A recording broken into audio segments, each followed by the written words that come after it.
how did the Indians of North America fight? For several decades, the Great Plains of the United States have been bleeding. Two forces came together in fierce battles: Native American tribes defending their land and freedom, and colonists bringing with them the benefits of civilization. We have traced the history of these wars and will tell you about the major battles fought by the Comanche, Cayowas, Sioux, and Cheyenne. The Spaniards were the first to encounter mounted Indians in the southern part of the plains in the 18th century.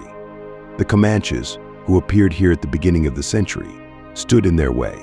Since 1746, Spanish New Mexico was subjected to constant Comanche raids. Several newly built fortresses did not help.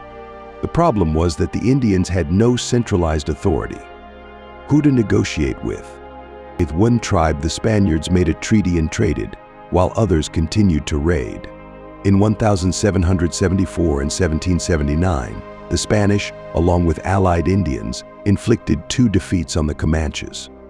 The frontier calmed down, but another problem emerged: the Apaches. Mounted Indians often attacked their neighbors. These raids were usually of 2 types. In one case, the attackers sought to steal horses and did so in small groups. With the exception of the Comanches, they sent large parties on such raids. In the second case, a raid for scalps, Indians avenged their dead warriors, and then the whole tribe could go on a campaign.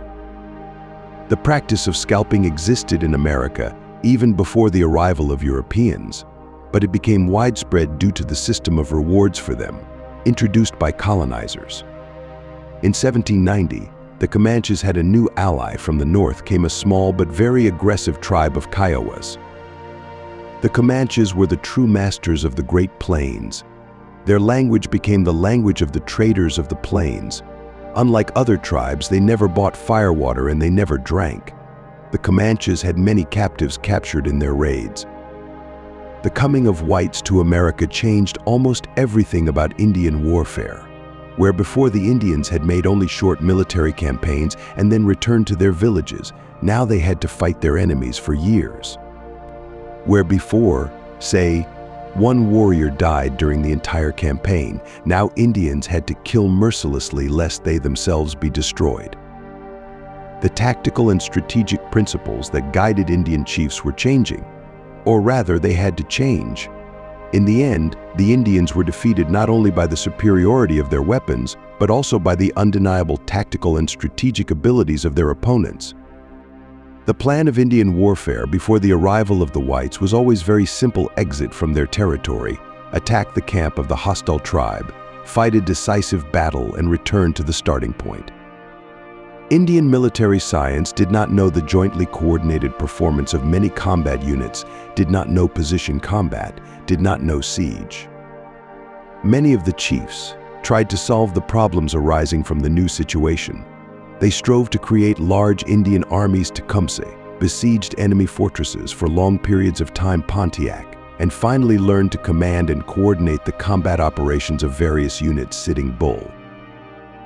But as a rule, they won thanks to the exceptional heroism of their warriors. And weapons were needed, tactics and strategy were needed. The state of affairs could not have changed in a few decades. Before the arrival of whites in North America, the outcome of the war was usually decided by a single battle, often even a fight. The individual Indian tribes of North America were small in number. Unlike the Indian groups of Mesoamerica and the Andean region, often the entire tribe lived in one village, in one military camp.